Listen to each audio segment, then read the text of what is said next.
کہ اس نے بعد کے دور کے بڑے سائنٹسٹ جیسے کوپرنیکس پر بھی گہرا اثر چھوڑا۔ توسی کی سوچ صدیوں کے فاصلے طے کر کے یورپ تک پہنچی اور وہاں کی سائنٹیفک موومنٹ کا حصہ بنی۔ اس زمانے میں زیادہ تر سائنٹسٹ کا ماننا تھا کہ اگر کوئی جسم گھوم رہا ہے تو اس کی موومنٹ ہمیشہ سرکولر یعنی گول ہوتی ہے۔ سرکولر موشن کو ہی نیچر کا ایک فائنل اور پرفیکٹ فارم سمجھا جاتا ہے۔ لیکن توسی وہ شخص تھے جو ایکسیپٹڈ بلیفز کو بنا سوچے سمجھے مان لینے کے بجائے ان پر سوال اٹھاتے۔ انہوں نے اس سوچ کو چیلنج کرتے ہوئے کہا کہ اگر سرکلز کو ایک خاص طریقے سے کمبائن کیا جائے تو ہم سرکولر موشن کے باوجود اسٹریٹ لائن موشن پیدا کر سکتے ہیں۔ توسی کپل اصل میں ایک ایسا ماڈل ہے جس میں ایک چھوٹا سرکل ایک بڑے سرکل کے اندر فٹ ہوتا ہے اور اسی کے اندر گھومتا رہتا ہے۔ یہ موومنٹ آسان لگتی ہے لیکن اس کا رزلٹ حیرت انگیز ہوتا ہے۔ اس ماڈل کی سب سے انٹرسٹنگ بات یہ ہے کہ چھوٹا سرکل بڑے سرکل کے اندر الٹے ڈائریکشن میں روٹیٹ کرتا ہے، اور جب یہ دونوں موومنٹس ایک ساتھ ہوتی ہیں تو چھوٹے سرکلز کا ایک پوائنٹ ایسی راہ فالو کرتا ہے جو بالکل سیدھی لائن جیسی لگتی ہے۔ لوگوں کے لیے یہ تصور کرنا مشکل تھا کہ کوئی گول چیز گول راستے پر گھوم کر سیدھی لائن جیسی موومنٹ کریٹ کر سکتی ہے، مگر یہیں پر توسی کے جینیس کا اصل ثبوت نظر آتا ہے۔ انہوں نے یہ بات صرف لفظوں تک محدود نہیں رکھی، جیومیٹری اور میتھمیٹکس کی مدد سے انہوں نے اسے سٹیپ بائی سٹیپ پروف کر کے دکھایا تاکہ یہ صرف تھیوری نہیں بلکہ ایک ویریفائڈ سائنٹیفک ماڈل بن جائے۔ یہی Tausi Kapil letter planetary motion کو سمجھنے کے لیے بہت کام آیا۔ اس نے اس وقت پٹولمیک ماڈل کی مشکل اور کمپلیکس تھیوریز کو کافی حد تک سمپلیفائڈ کر دیا اور ایک نیا لاجیکل اسٹرکچر دیا۔ توسی کا ہر آئیڈیا صرف امیجنیشن پر مبنی نہیں ہوتا تھا، ان کا ہر قدم آبزرویشن، ڈاٹا اور ڈیٹیلڈ کیلکولیشن پر بیسڈ ہوتا تھا۔ اسی لیے ان کی تھیوریز میں صرف ڈیپتھ ہی نہیں بلکہ ریلائبلٹی بھی ہوتی تھی۔ تاریخ کے مطابق توسی کا یہ آئیڈیا یورپ تک بھی پہنچ گیا تھا۔ کئی ہسٹورینز کا ماننا ہے کہ جب سینچوریز بعد کوپرنیکس نے اپنا ہیلیو سینٹرک ماڈل پریزنٹ کیا تو اس میں بھی توسی کپل جیسا ایک میتھمیٹیکل کانسیپٹ یوز ہوا تھا۔ اس طرح توسی کی سوچ صرف ان کی اپنی زندگی تک محدود نہیں رہی بلکہ پوری ہیومینٹی کے علم کے لیے ایک قیمتی گفٹ بن گئی۔ ان کا کام صدیوں تک لوگوں کو گائیڈ کرتا رہا۔ اگر ایک سمپل بات میں کہا جائے تو توسی کپل صرف دو سرکلز کا میتھمیٹیکل کمبینیشن نہیں تھا، یہ ایک آئیڈیا، ایک سمبل اور ایک میسج بھی تھا کہ کانفلکٹ، اپوزیشن اور کنفیوژن کے بیچ سے بھی اگر ہم بیلنس اور کلیئرٹی پیدا کر لیں تو ہم اپنی زندگی میں بھی ایک سیدھی راہ، کلیئر ڈائریکشن ڈھونڈ سکتے ہیں۔ اور یہی ناصر الدین الطوسی کا اصل کمال تھا۔ انہوں نے سرکلز کے بیچ سے بھی ایک اسٹریٹ پاتھ نکال لیا، صرف میتھمیٹکس میں نہیں بلکہ سوچ اور زندگی کے معنی میں بھی۔ ناصر الدین الطوسی صرف ستاروں کو دیکھنے والے ایک ایسٹرونومر نہیں تھے بلکہ اپنی سوچ، اپنے آئیڈیاز اور اپنی ریسرچ کو کتابوں کے ذریعے آنے والی نسلوں تک پہنچانے والے ایک عظیم رائٹر بھی تھے۔ ان کا قلم ان کے ذہن کی طرح ہی پاورفل تھا جو صدیوں بعد بھی لوگوں کو سوچنے پر مجبور کرتا ہے۔ اپنی زندگی کے دوران توسی نے 150 سے بھی زیادہ کتابیں اور ڈیٹیلڈ تھیسز لکھی۔ یہ کتابیں صرف ایک یا دو سبجیکٹس تک محدود نہیں تھی بلکہ میتھمیٹکس، ایسٹرونومی، لاجک، فلسفی، ایتھکس، تھیولوجی اور میڈیسن جیسے بہت بڑے فیلڈز کو کور کرتی ہے۔ یہ ان کی ورسٹائل سوچ اور علم کی گہرائی کا سب سے بڑا ثبوت ہے۔ ان کی سب سے مشہور اور انفلوئنشل کتاب اخلاق ناصری مانی جاتی تھی۔ یہ کتاب صرف اخلاق پر ایک سمپل بک نہیں بلکہ ایک کمپلیٹ گائیڈ ہے جو انسان کو یہ سمجھاتی ہے کہ اپنے پرسنل لائف، اپنے خاندان اور اپنی سوسائٹی کے اندر کیسے ایک بیلنسڈ اور رسپانسبل زندگی گزاری جائے۔ اخلاق ناصری کا ایک اور خاص پہلو یہ تھا کہ یہ کتاب وقت کے رولرز اور لیڈرز کو بھی ایڈریس کرتی تھی۔ توسی چاہتے تھے کہ حکمران اپنے فیصلوں میں صرف طاقت کا استعمال نہ کرے بلکہ انصاف، حکمت اور اخلاق کو بھی ہمیشہ ساتھ رکھے۔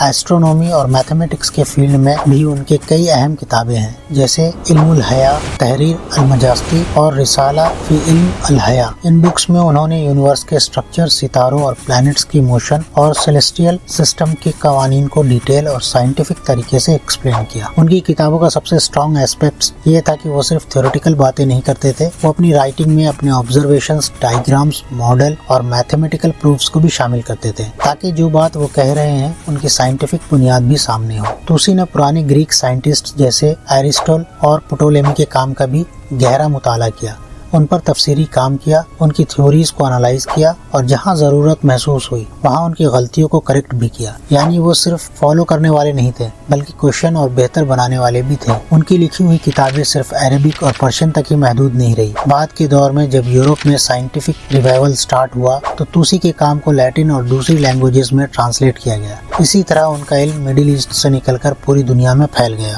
مراغے آبزرویٹری کی جو عظیم لائبریری تھی جس میں تقریباً 4 لاکھ سے زیادہ مینوسکرپٹس موجود تھے وہ بھی توسی کے ویژن کا حصہ تھی۔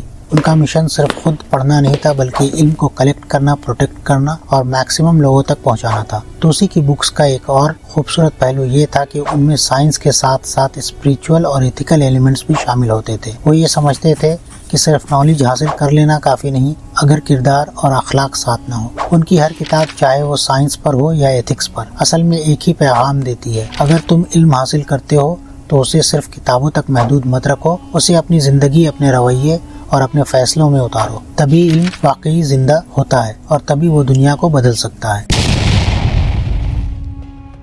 ناصر الدین الطوسی کی رائٹنگز نے صرف ان کے اپنے دور کے علم کو ریکارڈ ہی نہیں کیا بلکہ اسے آرگنائز کیا، سسٹم میں لایا اور فیوچرز کے اسکالر کے لیے ایک مضبوط فاؤنڈیشن بنا دی۔ ان کی کتابیں ایسی تھیں جیسے علم کا نقشہ، جسے پڑھ کر لوگ یہ سمجھ سکتے تھے کہ سائنس کا سفر کہاں سے گزرا ہے اور آگے کہاں جا سکتا ہے۔ ان کی سب سے زیادہ مشہور کتاب اخلاق ناصری ہے، جس میں انہوں نے انسانی اخلاق، مورل ڈیوٹیز، سوشل رسپانسبلٹیز اور گورننس کے پرنسپل کو بہت ہی گہرائی کے ساتھ ڈسکس کیا ہے۔ یہ کتاب صرف فلسفی کا ایک حصہ نہیں تھی بلکہ انسانی زندگی کو بہتر بنانے کی ایک پریکٹیکل فریم ورک تھی۔ اخلاق ناصری میں توسی نے بار بار یہ بات ایمفیسائز کی کہ علم اگر اخلاق کے بغیر ہو تو وہ ادھورا اور کبھی کبھی خطرناک بھی ہو سکتا ہے۔ ان کے نزدیک اصل نالج وہی ہے جو انسان کو اندر سے بہتر بنائے، نہ کہ صرف اسے پاورفل۔ میتھمیٹکس اور ایسٹرونومی کی بات کی جائے تو ان کی کتابیں جیسے تحریر المجستی اور زیجل خانی اپنے دور کی بہت ایڈوانسڈ ورک مانی جاتی تھی۔ ان میں ستاروں اور پلانٹس کی موشن، ان کی پوزیشنز اور سیلیسٹیل سسٹم کے ڈیٹیل اور آرگنائزڈ ماڈل دیے گئے ہیں جو اس زمانے کے لیے ایکسٹرا آرڈینری تھے۔ مراغے آبزرویٹری میں جو سالوں کی آبزرویشن اور ڈاٹا کلیکٹ کیا گیا وہی ان کتابوں کا بیس بنا، یعنی یہ صرف تھیوریٹیکل رائٹنگ نہیں تھی بلکہ ڈائریکٹ آبزرویشن، ریئل میجرمنٹس اور پریکٹیکل ریسرچ کا نتیجہ تھا۔ ان کی رائٹنگز کا ایک بہت یونیک ایسپیکٹ یہ ہے کہ وہ صرف ڈسکرپٹیو نہیں تھی۔ توسی نے پرانے اسکالرز کے آئیڈیاز کو بلائنڈلی ایکسپٹ نہیں کیا، انہوں نے ان کو لاجیکلی ٹیسٹ کیا، انالائز کیا اور جہاں ضرورت تھی انہیں امپروو بھی کیا۔ یہ ایک ٹرو سائنٹیفک مائنڈ سیٹ کی پہچان ہوتی ہے۔ ان کی سائنٹیفک میتھڈولوجی بھی ان کی بک سے کلیئرلی سمجھ آتی ہے۔ ریگولر ڈاٹا کلیکشن، روزانہ astronomical records, accurate mathematical proofs, precise diagrams اور اسٹار چارٹس، یہ سب چیزیں ان کی کتابوں کا انٹیگرل حصہ تھی۔ اسی لیے ان کا کام صرف فلسفی نہیں، پیور سائنس بن گیا۔ ریلیجن اور تھیولوجی کے ایسپیکٹس بھی ان کی رائٹنگز میں موجود تھے، لیکن وہ بلائنڈ بلیف کی شکل میں نہیں بلکہ ڈیپ تھنکنگ اور ریشنل انڈرسٹینڈنگ کے ساتھ تھے۔ توسی نے اسلامک فلسفی کو سائنس اور لاجک کے ساتھ انٹیگریٹ کر کے یہ دکھایا کہ ریزن اور فیتھ ایک دوسرے کے مختلف نہیں بلکہ ایک دوسرے کو اسٹرانگ کرتے ہیں۔ پہلے ان کی کتابیں عربک اور پرشین میں لکھی گئی تھی، لیکن بعد کے دور میں جب علم کا سفر یورپ کی طرف بڑھتا گیا تو ان کی کئی امپورٹنٹ ورکس لیٹن اور دوسری یورپین لینگویجز میں ٹرانسلیٹ ہوئی۔ اسی طرح توسی کا امپیکٹ اسلامک ورلڈ سے نکل کر یورپین رینیسنس اور بعد کے سائنٹسٹ جیسے کوپرنیکس تک پہنچ گیا۔ ایک اور بہت اہم کتاب التذکرہ فی الحساب و الحیا ہے، جس میں توسی نے میتھمیٹیکل ایسٹرونومی اور پریکٹیکل کیلکولیشن کا کمبینیشن پریزنٹ کیا۔ یہ کتاب ان لوگوں کے لیے بہت ویلیوبل تھی جو نمبرز اور آسمان دونوں کو ایک ساتھ سمجھنا چاہتے تھے۔ توسی کی تمام کتابیں اصل میں یہ ثابت کرتی ہیں کہ علم صرف فیکٹس اور فارمولاز کا نام نہیں، یہ وزڈم، ایتھکس، ریشنل تھاٹ اور انسانی بہتری کا ایک کمبینیشن ہے۔ اور اسی لیے ناصر الدین الطوسی صرف ایک سائنٹسٹ نہیں بلکہ ایک کمپلیٹ تھنکر اور گائیڈ کے طور پر یاد رکھے جاتے ہیں۔ ناصر الدین الطوسی کی لیگیسی کا ایک اور بہت گہرا اور پاورفل پہلو ان کی فلسفی، ایتھکس اور لاجیکل ریزننگ ہے۔ یہ وہ سائیڈ ہے جو انہیں صرف سائنٹسٹ نہیں بلکہ ایک تھنکر اور مورل گائیڈ بناتا ہے۔ توسی کا ماننا تھا کہ علم اور اخلاق کبھی الگ الگ چل ہی نہیں سکتے۔ علم اگر ڈائریکشن دیتا ہے تو اخلاق اسے صحیح راستہ بھی دکھاتا ہے۔ اس لیے ان کی فلسفی ہمیشہ ہیومن ایتھکس اور ریشنل تھاٹ کے گرد گھومتی رہی۔ ان کا مین فوکس ہیومن نیچر اور انٹیلیکٹ پر تھا۔ توسی کے نزدیک انسان کا اصل پوٹینشیل اس کی ریزننگ پاور میں چھپا ہوتا ہے، جو لاجک، کریٹیکل تھنکنگ اور آبزرویشن سے اسٹرانگ ہوتی ہے۔ اگر انسان سوچنا سیکھ لے تو وہ اپنی اور دنیا کی ریالٹی کو بہتر سمجھ سکتا ہے۔ مورالٹی اور ایتھکس توسی کی سوچ کے کور تھے۔ انہوں نے کلیئر کیا کہ اصلی خوشی، سکسیس اور انر پیس صرف دولت، پاور یا اسٹیٹس سے نہیں آتی، یہ چیزیں تو ٹیمپروری ہوتی ہے۔ Real satisfaction ethical living, self control, fairness اور جسٹس سے ملتی ہے۔ گورنمنٹ اور لیڈرشپ کے کانٹیکسٹ میں بھی توسی کی سوچ بہت ایڈوانس تھی۔ وہ مانتے تھے کہ رولرز کو صرف پاورفل نہیں بلکہ وائز اور فیئر بھی ہونا چاہیے۔ ایک اچھا لیڈر وہی ہوتا ہے جو اپنے فیصلوں میں انصاف، ایمپیتھی اور لانگ ٹرم تھنکنگ کو انکلوڈ کرے۔ توسی نے ایرسٹوٹیلین لاجک کو ڈیپلی اسٹڈی کیا اور اسے اپنی زندگی اور اپنے دور کے سوشل اور انٹلیکچوئل انوائرمنٹ کے ساتھ انٹیگریٹ کیا۔ انہوں نے یہ دکھایا کہ ہر آرگیومنٹ کو لاجیکلی اسٹرکچرڈ ہونا چاہیے، جس میں ایویڈنس اور ریزننگ کی کلیئر چین موجود ہو۔ ان کی فلسفی کا ایک بہت ڈیلیکیٹ لیکن امپورٹنٹ پوائنٹ تھا ریزن اور فیتھ کا بیلنس۔ توسی کے لیے ریلیجن اور ریشنالٹی کبھی ایک دوسرے کے دشمن نہیں تھے۔ وہ مانتے تھے کہ جب دونوں صحیح جگہ پر کمبائن ہو جائیں تب انسان کو حقیقی وزڈم ملتی ہے۔ توسی کی فلسفیکل اور ethical writings purely human centred ہیں۔ ان کا فوکس زیادہ تر انسان کے بیہیویئر، ڈیسیژن میکنگ اور انر ڈیولپمنٹ پر رہتا ہے۔ وہ کوشش کرتے تھے کہ لوگ اپنے آپ کو سمجھیں، اپنی ویکنیس کو پہچانیں اور کانشیسلی بیٹر بننے کی کوشش کریں۔ یہ سب کچھ توسی نے اس وقت لکھا جب دنیا انسٹیبل تھی، سسٹم ٹوٹ رہے تھے اور چاروں طرف ہنگامہ تھا۔ اسی لیے ان کی سوچ صرف تھیوریٹیکل ایکسرسائز نہیں تھی بلکہ ایک گائیڈ تھی، لوگوں کے لیے، سوسائٹی کے لیے اور فیوچر جنریشنز کے لیے۔ آخر میں توسی کی فلسفی یہ سکھاتی ہے کہ علم، ایتھکس اور لاجک کا کمبینیشن انسان کو کمپلیٹ اور رسپانسبل بناتا ہے۔ ان کا کام یہ پروو کرتا ہے کہ انسان صرف آسمان کے ستاروں اور نمبرز کو نہیں بلکہ انسانی نیچر اور بیہیویئر کو بھی ڈیپلی سمجھ سکتا ہے اور اسے بہتر ڈائریکشن دے سکتا ہے۔ ناصر الدین الطوسی کی لیگیسی کا سب سے پہلا اور سب سے گہرا پہلو ان کا سائنٹیفک کنٹریبیوشن اور ان کی میتھڈولوجی ہے۔ مراغے آبزرویٹری کا ڈاٹا اور ان کے ایسٹرونومیکل ماڈلز صدیوں بعد آنے والے یورپین سائنٹسٹ کے لیے بھی ایک سالڈ ریفرنس پوائنٹ بنے رہے۔ ان کی لیگیسی کا دوسرا امپورٹنٹ حصہ ان کی ایتھیکل اور فلسفیکل سوچ ہے۔ اخلاق ناصری نے اسکالرز کو یہ سمجھایا کہ علم صرف انفارمیشن جمع کر لینے کا نام نہیں ہے بلکہ اس نالج کو ایتھیکل اور ریشنل ڈیسیژن میکنگ کے لیے یوز کرنا ہی اصل مقصد ہے۔ توسی کی اپروچ کا سب سے یونیک ایسپیکٹ آبزرویشن اور تھیوری کا کمبینیشن تھا۔ وہ پہلے دیکھتے، سمجھتے اور پھر اس پر تھیوری بلڈ کرتے۔ یہی اسٹائل بعد میں ماڈرن سائنٹیفک میتھڈ کی بنیاد بنا۔ ایجوکیشنل اور اسکالرلی ورلڈ میں بھی ان کا اثر بہت گہرا تھا۔ مراغے آبزرویٹری کی فاؤنڈیشن کے ذریعے انہوں نے علم کو پریزرو کیا، اسکالرز کو ٹرین کیا اور مختلف کلچرز کے درمیان اکیڈمک کولیبریشن کو پروموٹ کیا۔ توسی کا انفلوئنس صرف ان کی زندگی تک لمیٹڈ نہیں رہا، ان کے بعد آنے والی صدیوں میں ان کا کام مڈل ایسٹ کے ساتھ ساتھ یورپ میں بھی محسوس کیا گیا۔